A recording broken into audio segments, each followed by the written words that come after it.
धवन बात करते $1 ट्रिलियन की अर्थव्यवस्था के लिए जारी कोशिशों पर सीएम योगी ने समीक्षा बैठक की है। सीएम योगी ने कहा, हमारी नियत साफ, लक्ष्य स्पष्ट, सही नियत, सटीक क्रियान्वयन से पूरा होगा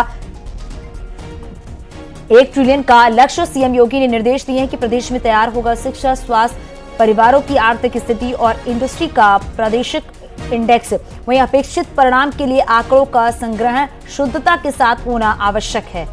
और साथ ही बताया उन्होंने कि सीएम ने मांगा है यहां पर इंस्टीट्यूट का प्रस्ताव और लखनऊ के आसपास होगी स्थापना। 2021-22 में प्रचलित भावों पर उत्तर प्रदेश की वृद्धि दर जो है वो 20.1% रही है, जबकि देश की विकास दर जो है वो 18.4% रही है। हमारे पास पोटेंशियल है, अनुकूल अवसर हैं और इसका पूरा लाभ उठाना होगा। सीएम आर्थिक बेहतरी के लिए लक्ष्य तैयार कर नियोजन विभाग के सभी विभागों की समीक्षा करें। और साथ ही सीएम ने कहा है कि फसल विविधीकरण एवं बेहतर सप्लाई चेन मैनेजमेंट और बेहतर करने की आवश्यकता है। ये बात भी सीएम योगी आदित्यनाथ की तरफ से कही गई है।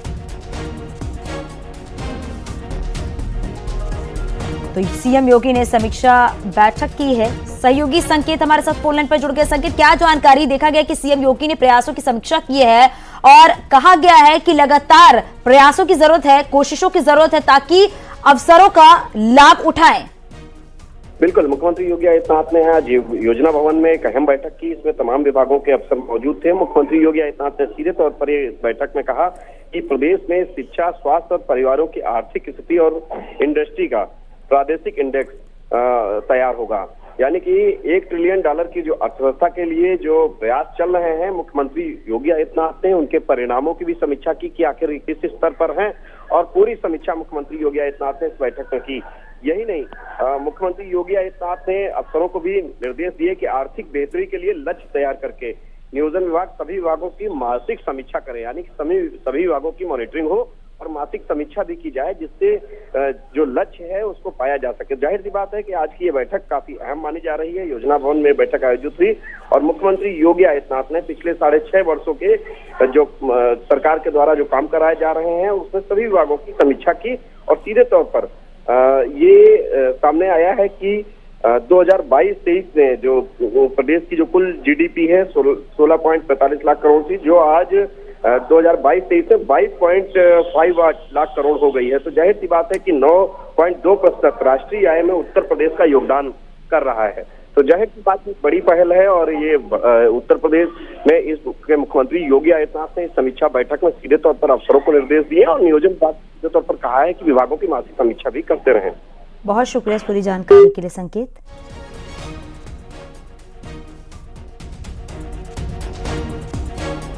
खबर लखनऊ से है। बीजेपी राष्ट्रीय महामंत्री बीएल संतोष की बड़ी बैठक हुई है। आरएसएस, विहिप और बीजेपी के पदाधिकारी मौजूद। बीजेपी प्रदेश अध्यक्ष भूपेंद्र चौधरी और मंत्री धर्मपाल मौजूद हैं। रामलला के प्राण प्रतिष्ठा समारोह की तैयारियों की समीक्षा कर रहे हैं। बैठक में लोकसभा चुनाव को लेकर चर्चा भी संभव। तो ये बड़ी खबर आपको बता रहे हैं। प्राण प्रतिष्ठा की तैयारियों पर चर्चा हो रही है क्योंकि 22 जनवरी को रामलला की प्राण प्रतिष्ठा होनी है और साथ ही लोकसभा चुनाव को लेकर भी यहाँ पर मंथन हुआ है। बीजेपी महामंत्री बीएल संतोष भी इस बैठक में मौजूद हैं। बैठक में आरएसएस, बीएचपी के पदाधिकारी भी शामिल हैं।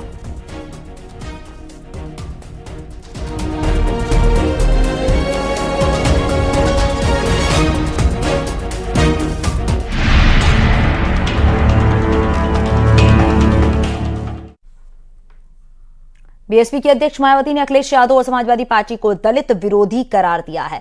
मायावती ने गेस्ट हाउस कांड की याद दिलाते हुए कहा कि एसपी सरकार में बहुत सारे दलित विरोधी काम किए गए हैं। मायावती ने आरोप लगाया कि जो भी बीएसपी की है उसके साथ गठबंधन करना चाहता है और अखिलेश उससे दूरी बनाने की धमकी देते हैं। मायावती यहीं पर नहीं रुकी बल्कि एसपी सरकार में बीएसपी के लखनऊ दफ्तर के सामने बनवाए गए पुल को भी अपनी सुरक्षा के लिए खतरा करार दिया है। मायावती ने अपने ट्वीट में लिखा है कि एसपी सरकार के दौरान बीएसपी यूपी स्टेट ऑफिस के पास ऊंचा पुल बनवाया गया है, जहां से अराजक तत्व पार्टी दफ्तर, कर्मचारियों और राष्ट्रीय प्रमुख को हानि पहुंचा सकते हैं और इस असुरक्षा को देखते हुए पार्टी की अधिकतर बैठकें अपने निवास पर ही करनी पड़ रही है।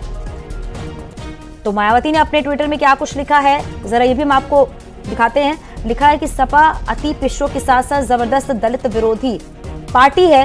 हालांकि बीएसपी ने पिछले लोकसभा आम चुनाव में सपा से गठबंधन करके इनके दलित विरोधी चाल चरित्र और चेहरे को थोड़ा बदलने का प्रयास किया है, लेकिन चुनाव खत्म होने के बाद ही सपा फिर अपने दलित विरोधी जातिवादी एजेंडे पर आ गई है। अब सपा मुखिया जिससे भी गठबंधन की बात करते हैं, उनकी पहली शर्त है बसपा से दूरी बनाए रखने की होती है, जिसे मीडिया भी खूब प्रचारित करता है। वैसे भी सपा के 2 जून 1995 सहित घिनौने कृत्यों को देखते हुए इनकी सरकार के दौरान जिस प्रकार से अनेकों दलित विरोधी फैसले लिए गए हैं, उनमें बीएसपी यूपी स्टेट ऑफिस के पास ऊंचा पुल बनाने के कृत्य भी हैं, और जहां से षड्यंत्रकारी अराजक तत्व पार्टी दफ्तर कर्मचारियों और राष्ट्रीय प्रमुख को भी हानि पहुंचा सकते हैं, जिसकी वजह से पार्टी को महापुरुषों की प्रतिमाओं को वहां से हटाकर पार्टी प्रमुख के निवास पर शिफ्ट करना पड़ा है।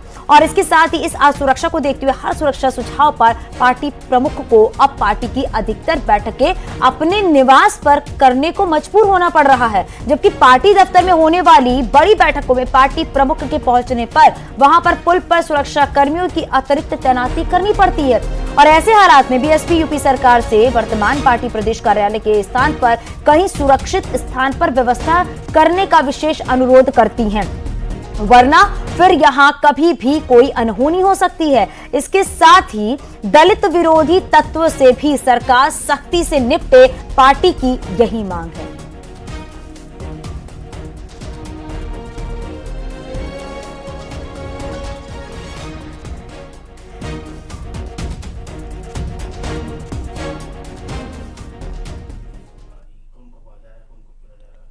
जिस पुल का जिक्र मायावती ने ट्वीट में किया है, हमारे संवाददाता ऋषभ मणि त्रिपाठी ने उस पुल के पास पहुंचकर उसका जायजा लिया।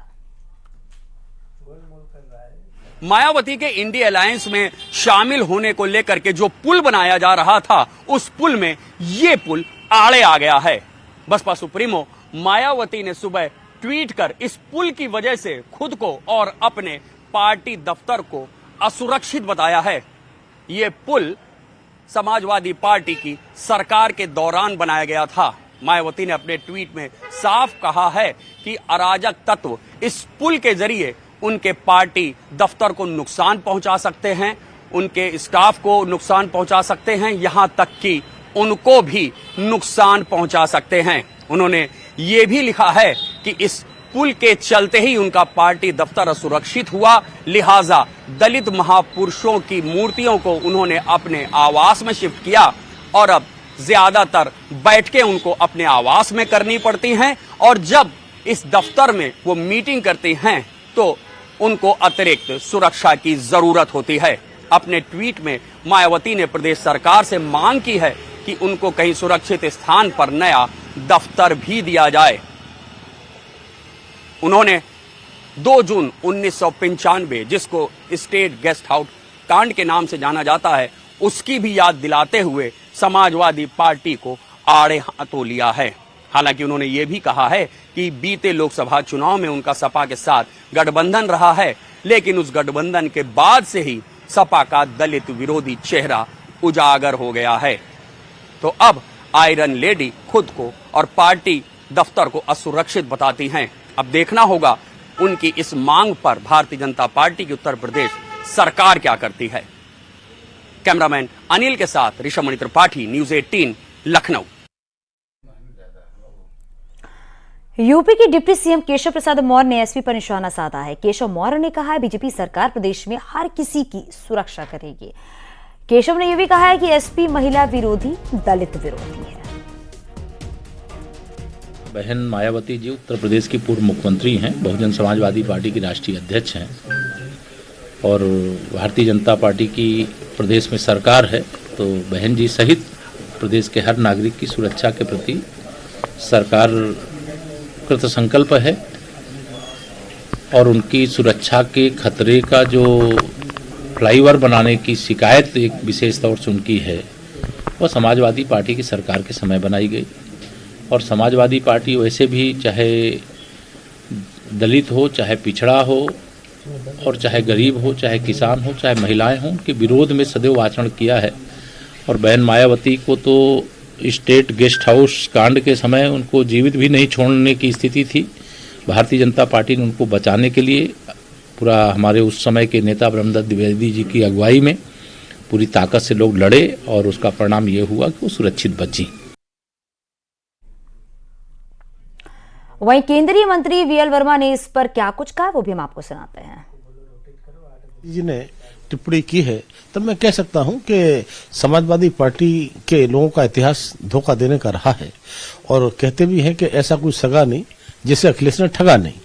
तब चाहे वो अखिलेश यादव की बात हो, चाहे माननीय मुलायम सिंह यादव रहे उनकी बात हो, उससे पहले मायावती को जिस तरह से गेस्ट हाउस कांड आज भी याद आता होगा, तो इन लोगों ने किया है तो शायद उनको ये इन चीजों का आभास होता होगा।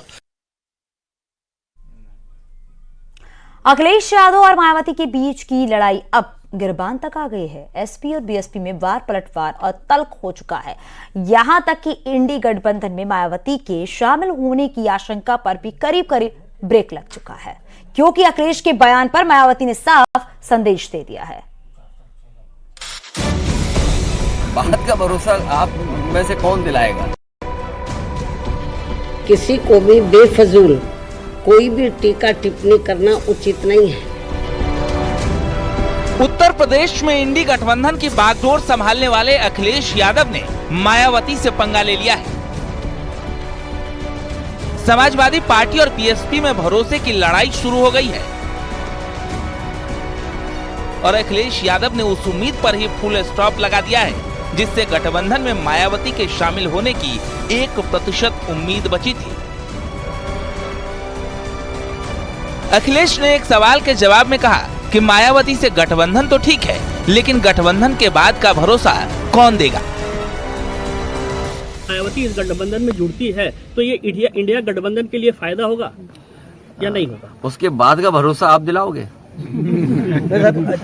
बात का भरोसा आप में से कौन दिलाएगा? अगर वो आती है तो क्या आप उसमें शामिल रहेंगे? आपसे मैंने कहा बाद का भरोसा कौन दिलाएगा? अखिलेश के इसी डाउटफुल बयान पर अब मायावती सियासी रण में उतर चुकी हैं और सीधा हमला सपा अध्यक्ष पर किया है। मायावती ने लिखा, अपनी और अपनी सरकार की खासकर दलित विरोधी रही आदतों, नीतियों और कार्यशैली से मजबूर सपा प्रमुख को बीएसपी पर अनर्गल तंज कसने से पहले अपने गिरेबान में झांक कर जरूर देख लेना चाहिए कि उनका दामन भाजपा को बढ़ाने और उनसे मेलजोल के मामले में कितना दागदार है।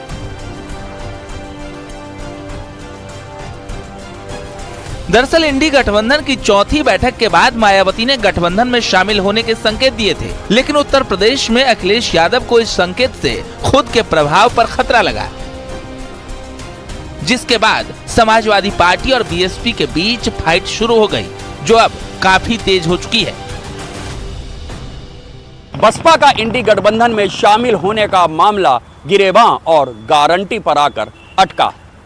सपा सुप्रीमो अखिलेश यादव से एक सवाल किया गया कि क्या बहुजन समाज पार्टी इंडी गठबंधन का हिस्सा हो सकती है। इस पर अखिलेश यादव ने कहा कि चुनाव बाद उनकी गारंटी कौन लेगा। बस अखिलेश यादव के इस जवाब पर मायावती ने पलटवार करते हुए कहा है कि समाजवादी पार्टी पहले अपनी गिरेबां में झांके। दरअसल अखिलेश यादव की कोशिश यूपी में कम होते जनाधार को फिर से मजबूत करने की है। इसके लिए वो पीडीए यानी पिछड़ा, दलित और अल्पसंख्यक को साथ लाने की कोशिश कर रहे हैं। लेकिन जब उनके दलित वाले दांव पर मायावती के बयान से तनाव होने लगा तो उन्होंने भी साफ शब्दों में मायावती को जवाब दे दिया। उस पर कोई चर्चा इसलिए नहीं करनी चाहिए कि आने वाले समय में गठबंधन होने जा रहा है और गठबंधन होकर के बीजेपी का मुकाबला करने जा रहे हैं। मतलब साफ है, कांग्रेस मायावती से गठबंधन को बेताब है। मायावती भी इंडी गठबंधन में जाने का संकेत दे रही हैं। लेकिन इस गठजोड़ को तोड़ने के लिए अखिलेश यादव फिर से कांग्रेस और बीएसपी के बीच में शर्तों और भरोसे की दीवार खड़ी कर चुके हैं, जिसे 24 में पार करना काफी कठिन है। Bureau report, news 18।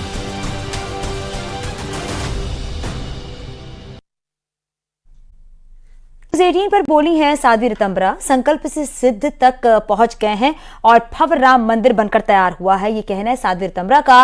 और राम भक्तों ने यातनाएं झेली हैं, राम भक्तों को प्रताड़ित किया गया है, 500 साल की लड़ाई जीते हैं, ये साध्वी ऋतंबरा की तरफ से कहा गया। जननी जन्मभूमि से सुंदर कुछ नहीं है, हमने राजनीतिक गुलामियां भी झेली हैं। जुड़ाव कैसे हुआ, कैसे आप इतनी युवा अवस्था में आप राम मंदिर के आंदोलन के साथ जुड़ गई, क्या था वो अनुभव, कैसे हुआ सब कुछ? अमिश, जब ना आपके मार्गदर्शक स्पष्ट होते हैं, क्योंकि मैं तो बहुत छोटी उम्र में सन्यासी हो गई जी, और मेरे गुरुदेव युग पुरुष स्वामी परमानंद जी महाराज वो एक बहुत ब्रह्म ज्ञानी संत हैं जी, और वो संत भी हैं और सिपाही भी हैं।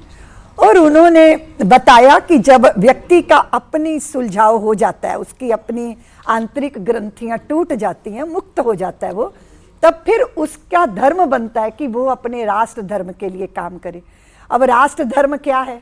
अगर हमारे भगवान आराध्यों के जन्मभूमियों पे पराभवी युग के प्रतीक खड़े हों, है ना, तो लज्जित है और पीढ़ी दर पीढ़ी लज्जित हुई, अपमानित हुई, प्रताड़ित हुई, व्याकुल हुई, आहत हुई। अब इतना बड़ा दर्द है, हिमालय जितना बड़ा, इस दर्द के हिमालय में से कोई समाधान की गंगा भी तो निकलेगी।